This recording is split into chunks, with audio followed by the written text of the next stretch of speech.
Gonna make sure we all know how to say his name. The Greek Freak had a monster game on New Year's Eve against the Bulls. 35 points, 9 rebounds, 7 assists, 7 blocks.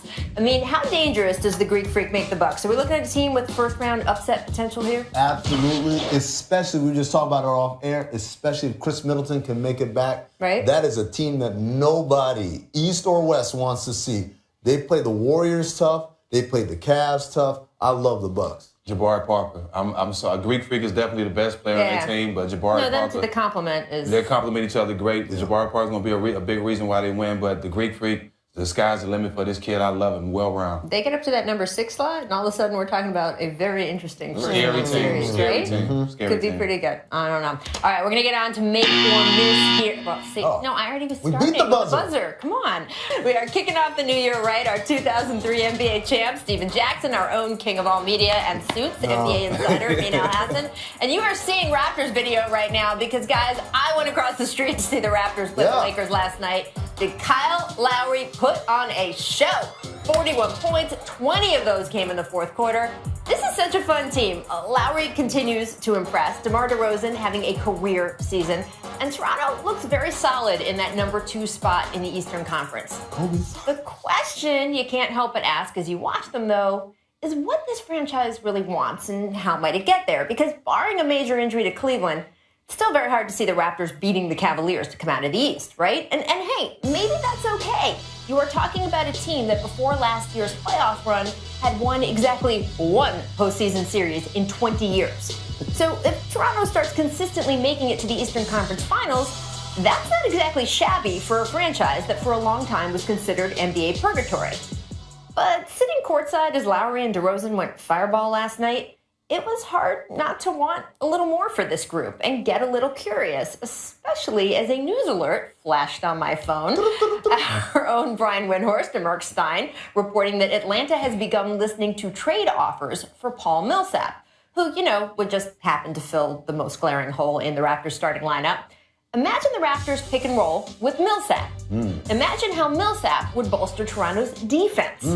Now, also imagine the price the Hawks might charge for Millsap. And let's not forget, Millsap is turning 32. He's in his administration, usually unwilling to part with a lot of assets in trade. But personally, I would urge them to throw caution to the wind here, push very hard to get a deal done. Having a backcourt this special doesn't happen that often. Having an ideal player come on the market, one who fits your roster's biggest need, doesn't happen that often. I understand that, especially in a place like Toronto, being a good team is definitely good. But there's something to be said for making the leap at the chance to be great. At least that's how I feel. What do you guys think? What about you, Stax? Toronto's a great team. The backcourt is special. Millsap is not the guy.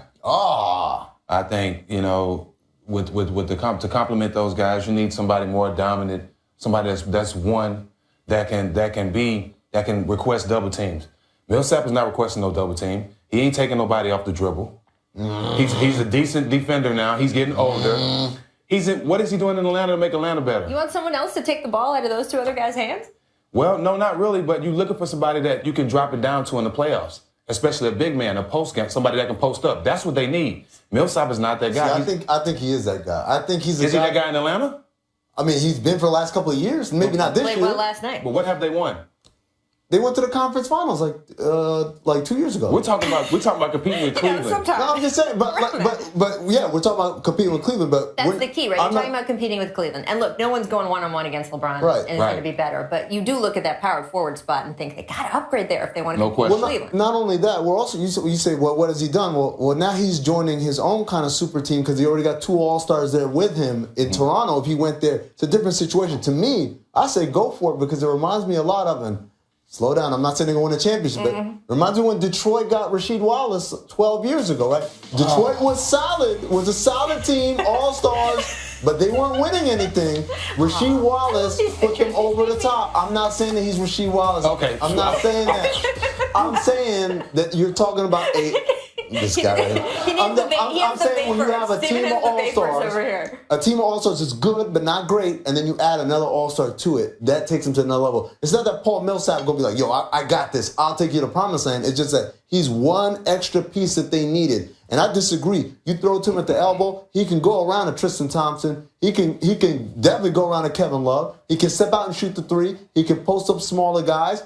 And then defensively, he can switch. He does a lot of things. I think, and definitely he's better than what they have right now at power forward. No question. I agree with that. I mean, they have bucket paper clips right now with all the injuries and everything they have now. They're throwing a bunch of guys together. I do want to ask you, though, philosophically, if you're the Raptors, you know you are going to be very good. Right. You know you will probably, or, if things go well for you, make it to the conference finals the way this is stacking up this year. In a conference where LeBron James exists, should you trade future assets to try to compete with him, or do you just wait it out forever? Look, this is my thing. Wet spots and groin kicks is what gave LeBron his championship last year. You never know when that might happen to Cleveland. See, you started that sentence, and I did not know how it was going to end. Toronto must feel good at number 2 if they think about going after Millsap, because that's not going to get them to number 1. You never know. You got to put yourself in a position. You got to you can't just say, well, it's not going to happen. Right. So you got to do whatever you can. You don't know what's going to happen. On that note, let's get to someone who brought it into the new year. Right. James Harden had plenty of reasons to shimmy on Saturday night. He accounted for 95 of the Rockets' 129 points in their win over the Knicks. And I know you've seen the stat line already, but it's like church on Sunday. We're repeating it anyway. 53 points, 17 assists, 16 rebounds. And oh, by the way, Houston is one of 3 Western Conference teams with single digits in the loss column. So Stacks, talking about presumptive favorites versus teams making a move. Here's another conference. Here's another look at it.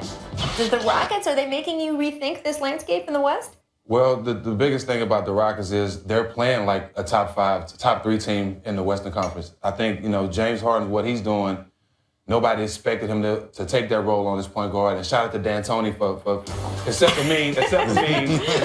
he's the one that thought that. But the only thing is, Rachel, it looks good for the regular season. Oh. He's not going to be able to do that in the playoffs. The defense is going to change. They're going to take the ball in his hands. Other guys are going to have to win. Right. Regular season and playoffs is totally different. And I think now for the Rockets to be successful going forward, they need to start letting other guys learn how to make plays, because come playoff time, they're going to take it out of James' hands. I promise. I agree 100% with that. The defenses are going to trap him a lot, and they're going to get the ball out of his hands. But he is such a good passer. He is a good passer, but if they're trapping you high and further away from the basket, it turns from one pass into a shot to one pass into someone else having to create something. And denying him to get the ball back. And denying him to get the ball back. That's absolutely right. But at the same time, like I said, man, you got to put yourself in a position, because you never know who's going to slip, who's going to kick somebody, who's going to get suspended. You want to be there. You don't want to say, well, since I'm not good enough to beat that team at full strength, then I might as well not try. And right now, Houston's doing a great job. Do you think Harden's getting credit for as good a season as he's having, or do you think people are saying, oh, it's the system, it's D'Antoni? If you're a hater, you're not giving him credit. That man doing all that work, he's balling out. He's probably tied with Russ for MVP right now in my mind. If you think it's easy,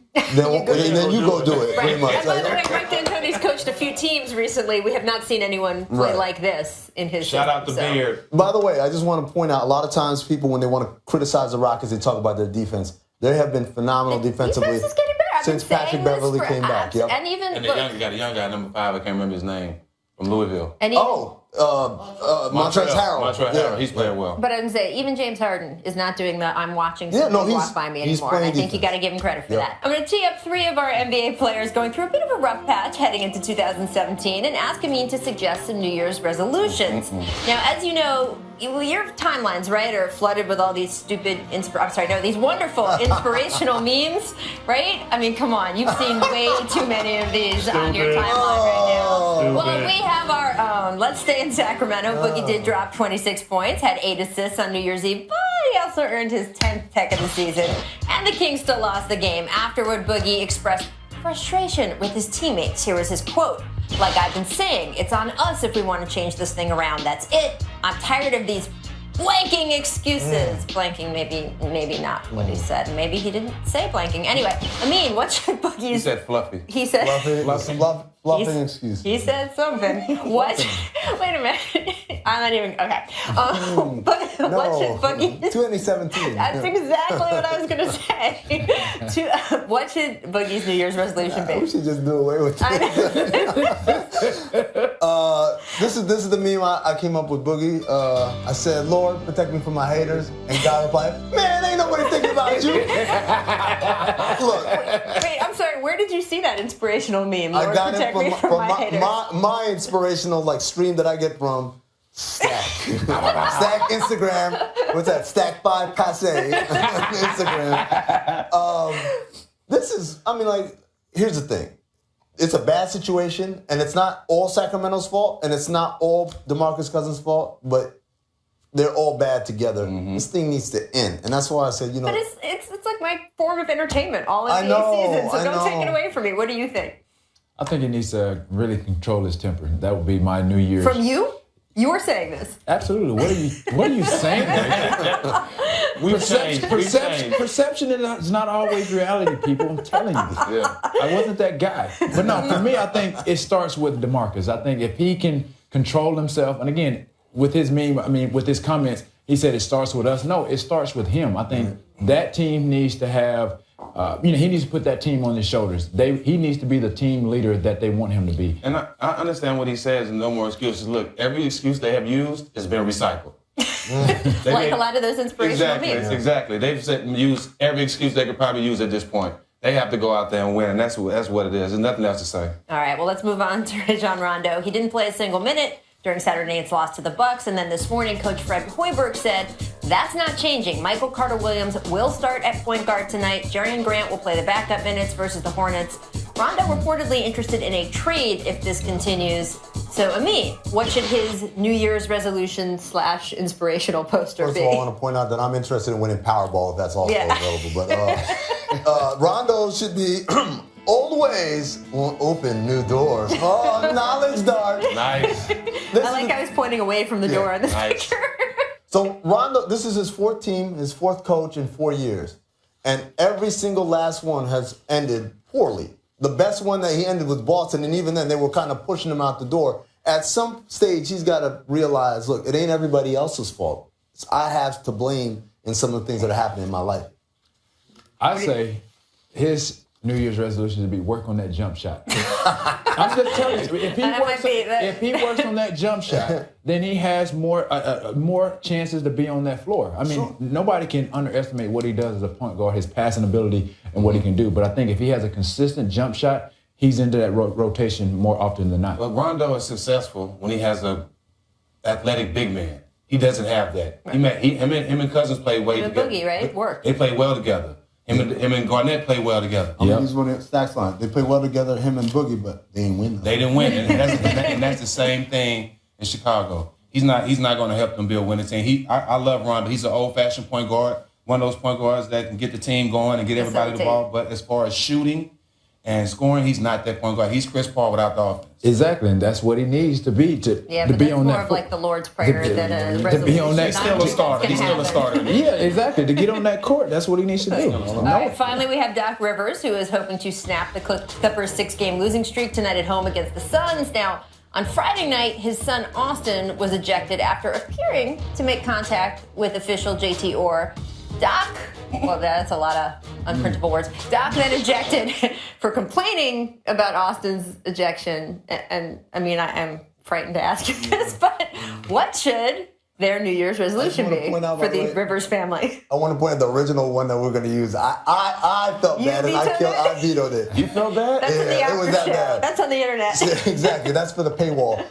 No, the one we came up with was inspiration hides in the strangest places, like free agency or draft or player development or any of the things that a GM is supposed to do when you run an organization well. They bolstered the bench this offseason. Really? Is that bolstering? Yes. You think that's bolstering? Look, you gotta compared to last year, sure, but like compared to other NBA benches? Yeah, you cannot say, first of all, that they are not improved in that area. And also, let's just be a little bit honest. You don't take Blake Griffin and Chris Paul off the floor. You can't expect this team to be what they are with those guys on the floor. You pay them for a reason. They weren't really doing that well with both of them on the floor either, to be honest. What do you think? I'm with you, man. Like they're not that hot. It's really nothing different about that team. I mean, from the him getting thrown out. Obviously, you touch the ref like that, you getting thrown out. Anybody do that. Right? He was upset about missing the layup, but Austin, I think so.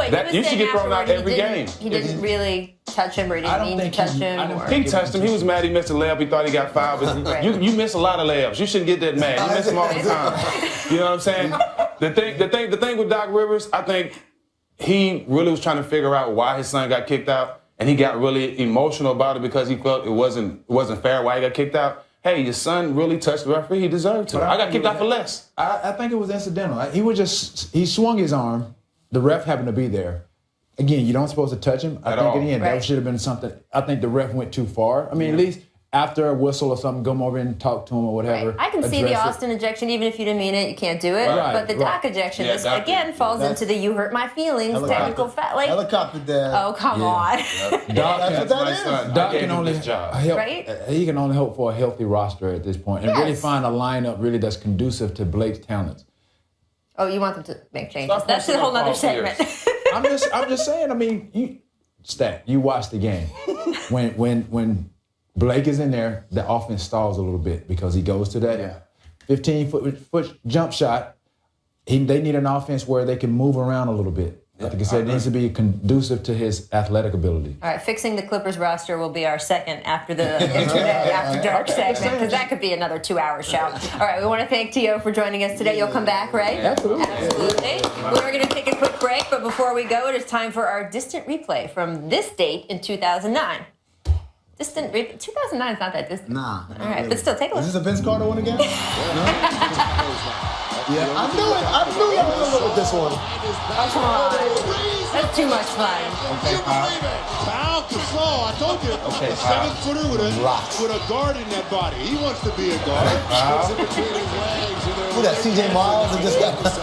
CJ Miles just ran out the picture. Now you're going to tell me